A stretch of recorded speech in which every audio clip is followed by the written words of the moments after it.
How to justify a gap year? First up, I'll give you the disclaimer. Don't take this as advice from us to have a gap year and then justify. And one thing is very clear, having no gap is better than having gap. And if you have a job, hang on to it. If you don't have a job, look for one. It is better to prepare with a job. It is better to be committed to CAT preparation while also working. It's your work experience helps in getting an interview.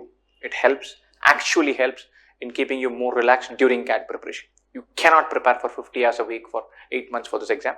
It has to be the 10 to 15 hours a week. And if you don't have a job, then there's a decent chance that you can drive yourself mad. And if you don't have a gap, don't go and get a gap. If you have no job right now, look for a job. Right? So all that's a very clear disclaimer. That aside, how do you justify a gap year? Right? So first of all, if you have a clear, compelling reason, then explain that. If you've been preparing for UPSC, if you've had a serious medical issue, communicate that. And so, of all the reasons to have, preparing for UPSC exam is a very compelling one. It is clearly established that you can't work a 60-hour per week job and prepare for UPSC and have a good chance at the same time. So taking a year or 18 months off to throw your thing there, that's not a bad thing. That's all right. You can say, look, I'm committed. I was very serious. I was very keen. I came this close. But then now I run the risk of taking too much and into that, putting too many eggs into that one basket. And I find that I want to contribute and do something meaningful. An MBA route is probably as good as a UPSC route, which is why I've gone this way. That is fine. Medical reason, automatic. It just answers itself. Articulate it well and you're good to go. If you have not found a job, or if you have left a job, then or if you have not left a job, or if you have lost your job, maybe due to the pandemic or some downsizing, communicate that. Don't feel apologetic if you have lost your job. And that happens in a global economy which goes through its ups and downs. It's very much possible that you were in a very good job, got a plum placement, and then that industry tanked due to some external reasons. And several people will ask you to leave, in which you were also one. And it does not reflect poorly on you that you lost your job. So communicate that. So I was in the oil and gas sector and we were doing reasonably well. I got one of the better jobs. But then the pandemic struck, our projects disappeared. In mid-May, middle of the COVID pandemic, I found myself without a job. I've tried for several places since. A bunch of them I've interviewed with have told me that I can join them. But at the end of this cycle, so I will be joining a job come March or April or whatever date seems reasonable. If my MBA interviews don't go well, or I find myself without doing an MBA, I have a backup in plan.